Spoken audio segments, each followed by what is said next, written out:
الحمد لله نحمده ونستعينه ونستغفره ونؤمن به ونتوكل عليه ونعوذ بالله من شرور أنفسنا ومن سيئات أعمالنا من يهده الله فلا مضل له ومن يضلله فلا هادي له ونشهد أن لا إله إلا الله وحده لا شريك له ونشهد أن سيدنا وسندنا وحبيبنا وشفيعنا ومولانا محمدا عبده ورسوله صلى الله عليه وعلى آله وأصحابه وبارك وسلم تسليما كثيرا كثيرا أما بعد محترم بزرگوں دوستوں قابل قدر نوجوان عزیز ساتھیوں، آج تاریخ 9 اگست سن 2024 عیسوی ہے اور آنے والے جمعرات کے دن 15 اگست ہے جو ہمارے ملک کی آزادی کا دن کہلاتا ہے۔ اب اس مناسبت سے کہ جنگ آزادی میں ہمارے بزرگان دین کا، ہمارے اکابرین کا اور مسلمانوں کا کیا کردار رہا ہے، بزرگوں یہ ہمارے لیے جاننا بے حد انتہائی ضروری ہے۔ اور اگر کوئی شخص اپنے ذہن میں، دل و دماغ میں یہ بات لاتا ہے کہ اس پوائنٹ پر، اس موضوع پر مسجد کے ممبر سے بات کرنا مناسب نہیں ہے کہ تو سیاسی اور راجکارانی باتیں ہیں، تو اپنے دل و دماغ سے اس بات کو نکال دیں۔ بزرگوں، ہمارے جن اکابر نے، ہمارے جن بزرگان دین نے اس ملک کی آزادی کے لیے جو قربانی دی ہے، اگر ان کی وہ قربانی نہ ہوتی تو آج اس ملک میں ہم لوگ مسلمان نہیں ہوتے۔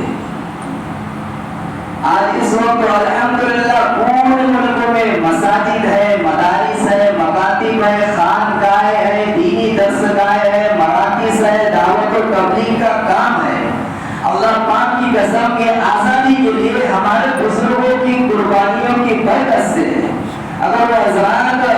آزادی کے لیے، اس ملک کی آزادی کے لیے قربانی نہ دیتے تو نہ یہ مدارس ہوتے، نہ یہ مساجد ہوتی، نہ یہ خانقاہیں ہوتی، نہ یہ دینی درسگاہیں ہوتی، نہ دعوت و تبلیغ کا کام ہوتا۔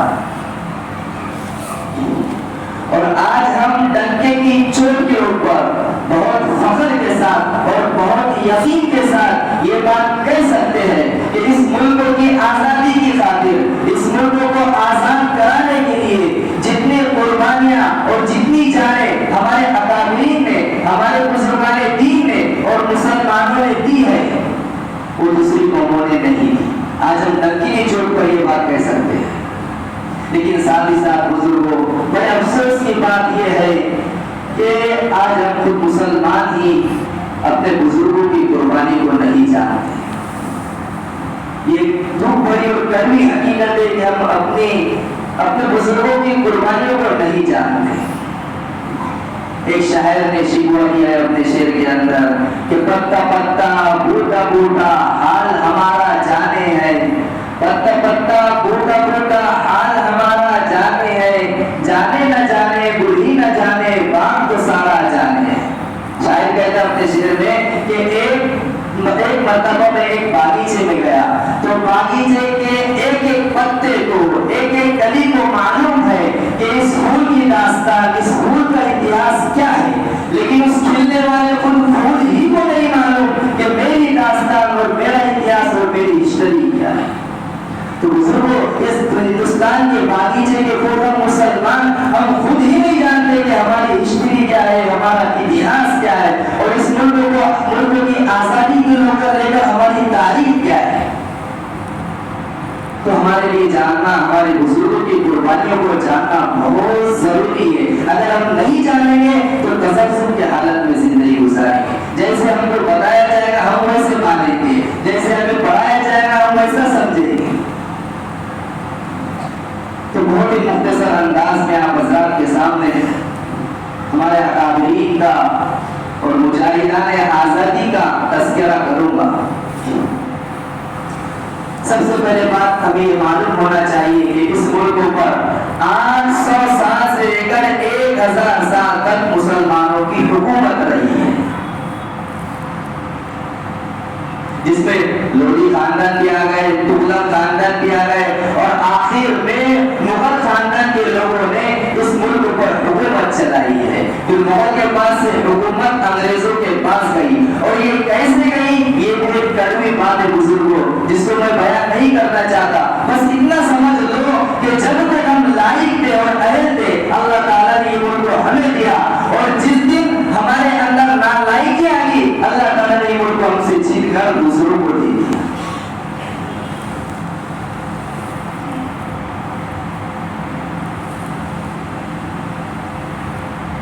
پھر سب سے پہلے سن 1754 عیسوی میں وزیر ربیع علی خان نے انگریزوں کے خلاف جنگ لڑی ہے، اور وہ ہندوستان کی اور تاریخ کی اور اتہاس کی پہلی جگہ کہ جس میں پہلی اور آخری جگہ جس میں انگریزوں کو شکست ہوئی ہے۔ پھر اس کے بعد سن 1757 عیسوی میں پلاسی کے میدان میں نواب سراج الدولہ نے انگریزوں کے خلاف جنگ لڑی۔ اس 1757 عیسوی میں پلاسی کے میدان میں جب نواب سراج الدولہ کا مقابلہ انگریزوں سے ہوا، تو یہاں پر بڑے دکھ کے ساتھ یہ بات کہنی پڑتی ہے کہ اپنے ہی غداروں کی وجہ سے نواب صاحب کو شکستوں کا سامنا کرنا پڑا۔ بزرگوں، اس وقت نواب صاحب ایک تو بڑے اللہ والے آدمی تھے، اور ان کی فوج بڑی مضبوط تھی، ان کی آرمی بڑی زوردار تھی، اور انگریزوں کے مقابلے میں کئی زیادہ ان کی فوج تھی۔ ہارنا ان کا مشکل تھا، لیکن اپنوں کی غداری کی وجہ سے ان کو ہار کا سامنا کرنا پڑا اور شہید ہونا پڑا۔ اور آج بھی یہی حالت ہے بزرگوں، آج بھی اس امت کو جتنا اپنے غداروں سے نقصان پہنچتا ہے اتنا غیروں سے نقصان نہیں پہنچتا۔ اسی لیے حضرت جی مولانا یوسف رحمۃ اللہ علیہ اپنے ملفوظات میں فرمایا کرتے تھے کہ اس امت کی کھیتی کو پہلے اپنوں نے کاٹا ہے، پھر اس کٹی کٹائی کھیتی کو غیروں نے کاٹا ہے۔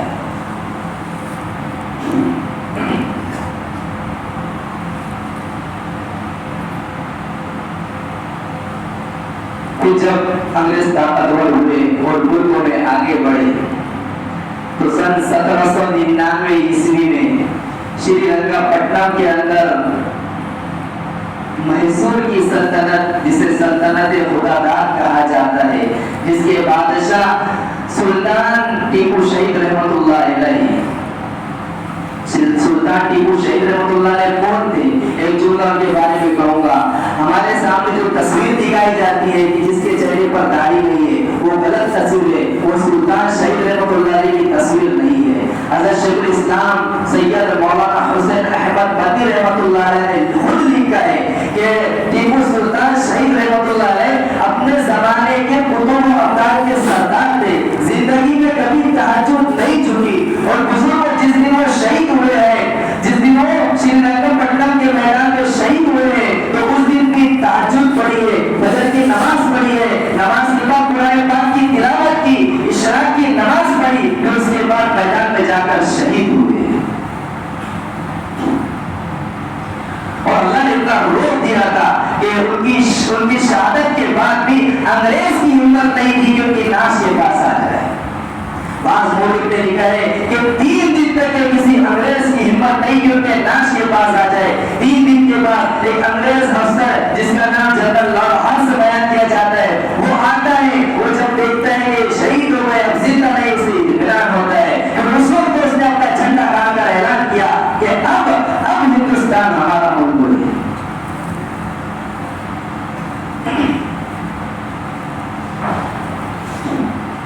پھر جب میسور کی سلطنت ختم ہو گئی تو انگریزوں کی اور ہمت بڑھی، اور ایک بات یہاں پر یاد آئی کہ جو سب سے پہلے راکٹ اور میزائل بنانے والے وہ سلطان ٹیپو رحمۃ اللہ ہے، جن میں انگریزوں نے خلاف سے استعمال کیا، اور یہی قلعہ بڑا راکٹ لے کے آ کر انگلینڈ اور ریسرچ کر کے پوری دنیا میں میزائل اور راکٹ بنائے جائے. یہ ہمارے بزرگوں کی تعلیم ہے. تو سلطنت میسور کے ختم ہونے کے بعد انگریزوں کی ہمت بڑھی اور انہوں نے دلی کی طرف رخ کیا. تو دلی میں سب سے پہلے سن 1806 عیسوی میں حضرت شاہ عبد العزیز محدث دہلوی علیہ الرحمہ نے انگریزوں کے خلاف فتویٰ لکھا کہ ہندوستان آج غلام بن چکا ہے اور انگریزوں سے ہندوستان کو آزاد کرانا ہمارا بنیادی فریضہ ہے. شاہ صاحب نے جب یہ فتویٰ دیا تو پورے ملک میں کوہرام مچ گیا, ایک آگ لگ گئی, لوگوں کے اندر انگریزوں سے لڑنے کا ایک جذبہ پیدا ہو گیا, ان کے اندر ہمت پیدا ہو گئی. اور یہی چیز بڑھتے بڑھتے بڑھتے سن 1857 عیسوی تک پہنچی. اور سن 1857 عیسوی کے حالات کیا ہے اور کیسے سنگین حالت پیش آئے, ہم اس کو بیان بھی نہیں کر سکتے. ایک ہندو مورخ, ایک ہندو اتہاس کا لکھنے والا پنڈت میوا رام گپتا اپنی کتاب کے مسلم مجاہدین کے صفحہ نمبر 220 پر لکھتا ہے کہ سن 1857 عیسوی میں 55,000 مولویوں کو 55,000 علماء کرام کو پھانسی کے پھندے پر چڑھایا گیا. اور دلی سے لے کر میرٹھ تک پورے راستے میں جتنے بھی درخت تھے, ایک درخت بھی ایسا نہیں تھا کہ جس پر پھانسی کا پھندا نہ باندھا گیا ہو. اور جب بھی کوئی ٹوپی والا, داڑھی والا عالم دین نظر آتا تو اس کو پکڑ کر اس پھانسی کے پھندے پر لٹکا دیا جاتا.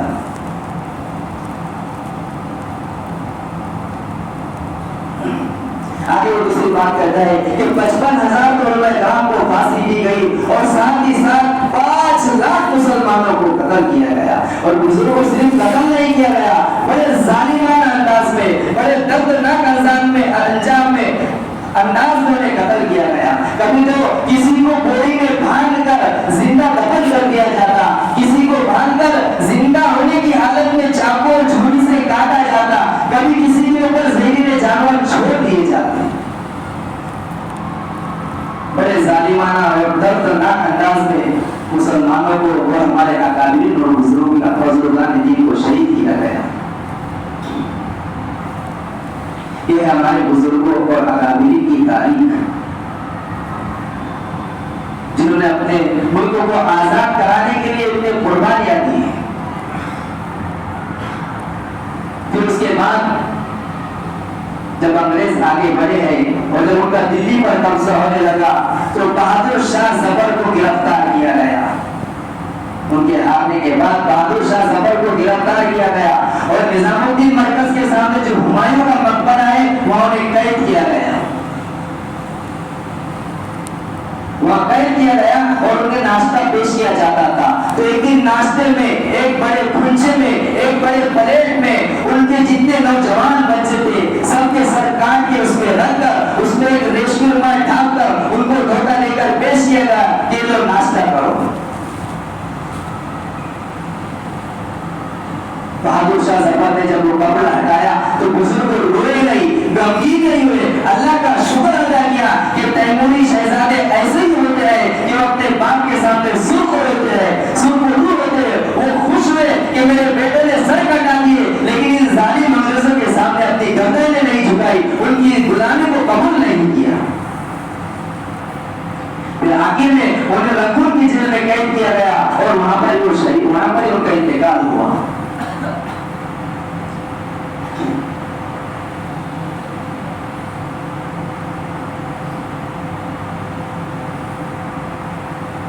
جب پورے ملکوں پر انگریزوں کا قبضہ ہو گیا تو انگلینڈ سے, جرمنی سے پادریوں کی فوج جماعت کی جماعت ہندوستان میں لائی گئی اور ان کا ناپاک مقصد یہ تھا کہ پورے ملک کے مسلمان کو عیسائی بنا دیا جائے, پورے ملکوں کو عیسائی اسٹیٹ بنا دی جائے, پورے ملکوں کو عیسائیت کے رنگ میں رنگ دیا جائے. جگہ جگہ چرچ بنانے لگے, عیسائیت کی تبلیغ شروع کر دی, لوگوں کو مرتد بنانے لگے, لوگ مرتد ہونے لگے, بڑے سنگین حالت ہو گئے. ان کٹھن حالت میں ہمارے اکابرین دیوبند, ہمارے بزرگوں بڑے فکر مند ہوئے کہ کیا کرنا چاہیے. مکہ جا چکے تھے، وہ مکہ مکرمہ میں حرم مقدس میں رات رات پر اللہ کے سامنے گر گراتے، لمبے لمبے سجدے کرتے، نمازیں پڑھتے، اللہ سے دعا مانگتے کہ اے اللہ ہندوستان میں مسلمانوں کا کیا ہوگا، ہندوستان میں اسلام اور ایمان کا کیا ہوگا، رات رات پر اللہ کے سامنے روتے۔ پھر ہمارے اسی اکابرین اور بزرگان دین کے رونے کے بعد، ان کے گڑ گڑانے کے بعد، ان کے فکر اور مشورے کے بعد سن 1866 میں دارالعلوم دیوبند کی بنیاد رکھی اور اس نیت سے رکھی گئی کہ اس مدرسے میں اس ملک کو آزاد کرانے والے مجاہدین پیدا کیے جائیں گے، جو اس ملک کو انگریزوں کے غلامی سے نکال کر آزاد کرائیں گے اور اس پورے ملک میں اسلام اور ایمان کو باقی رہیں گے، باقی رکھنے والے اس فکر کے ساتھ پڑھنے والے علماء کرام تیار کیے جائیں گے۔ اس نیت سے بڑے رونے، اللہ کے سامنے سجدے کرنے، اللہ کو منانے اور مشورے کرنے کے بعد سن 1866 میں دارالعلوم دیوبند کی بنیاد رکھی گئی۔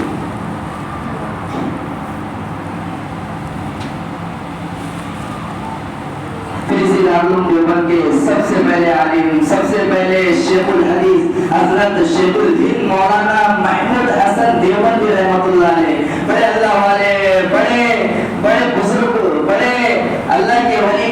صاحب معرفت اور بڑے ملکوں کی آزادی کے ہیرو، عجیب انسان تھے، ایک سنگل باڈی لیکن بزرگ دل کے اندر اللہ کی محبت، امت کی فکر اور امت کی قوت اور طلب ایسی تھی کہ سن 1776 سے لے کر سن 1917 تک کے مکمل 40 سال تک کے اس ملک کے لیے قربان کر دی۔ پھر حضرت نے ایک ریشمی رومال کی تحریک چلائی اور وہ تحریک اتنی کامیاب ہوئی اور تحریک کا مختصر سا پس منظر یہ تھا کہ ہندوستان میں اندر سے بغاوت کریں گے اور باہر سے جو مسلم ممالک ہے ان کو دباؤ ڈالنے کا لیے کریں گے، لیکن بین آخر وقت میں وہ تحریک کا پردہ فاش ہو گیا، جس کے نتیجے میں سن 1917 میں شیخ الہند رحمۃ اللہ علیہ اور ان کے 223 ساتھیوں کو مالٹا کی جیل میں گرفتار کر کے مالٹا کی جیل میں ڈال دیا گیا۔ اور یہاں بھی بزرگوں ہم فخر کے ساتھ کہہ سکتے ہیں، اپنا سینہ تان کے کہہ سکتے ہیں کہ اس ملک کی آزادی کے لیے، اس ملک کو آزاد کرانے کے لیے ہندوستان سے سینکڑوں میل دور اگر کسی کو یورپ میں قید کیا گیا اور جیل کی سزا دی گئی تو ہمارے بزرگان دین اور ہمارے اکابرین اور مسلمان تھے۔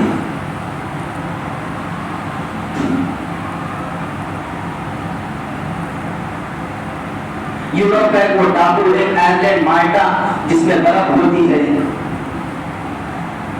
ہمارے اکابرین پر انگریز طرح طرح کے اور سخت ظلم و ستم کے اوپر کرتے، برف پر لٹا دیا جاتا، مارا جاتا، ایک کوٹری میں بند کر کے زہریلے جانور چھوڑ دیے جاتے۔ حضرت شیخ الہند رحمۃ اللہ علیہ اور ان کے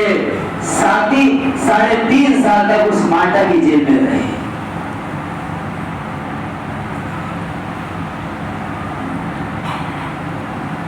حضرت شیخ الہند رحمۃ اللہ علیہ کا جب انتقال ہوا دیوبند کے اندر، جب غسل دینے کے لیے ان کے کپڑے اتارے گئے تو غسل کرانے والوں نے دیکھا کہ ان کی پیٹھ پہ کالے کالے نشان ہیں، تو ان نشانات کو دیکھ کر بزرگوں غسل جو کرانے والے تھے وہ رونے لگے کہ نشانات کیسے ہیں، کہ حضرت تو بڑے گورے تھے، نورانی بدن تھا اور پیٹھ پہ بڑے کالے نشانات۔ اس وقت تو حضرت بندے رحمۃ اللہ علیہ کے پاس ان سے پوچھا گیا کہ حضرت بات کیا ہے، تو حضرت نے کہا، حضرت بندی مولانا حسین احمد بندے رحمۃ اللہ نے کہا کہ یہ کالے نشانات میرے اور میرے حضرت کے درمیان راز تھے، لیکن جب اب میرے حضرت نہیں رہے تو راز بتانے میں کوئی حرج نہیں۔ کہنے لگے کہ مالٹا کی جیل کے اندر جب ہم قید تھے تو انگریز آدھی رات کو آتے اور حضرت کو اٹھا کر لے جاتے اور انہیں برف پر الٹا لٹایا جاتا اور اتنا مارا جاتا، انہیں تکلیفیں پہنچائی جاتی اور کہا جاتا کہ محمود حسن بس ایک بار کہہ دو کہ ہم انگریزوں کے ساتھ ہیں، ہم انگریزوں کے خلاف نہیں ہیں، تو ہم تمہیں چھوڑ دیں گے۔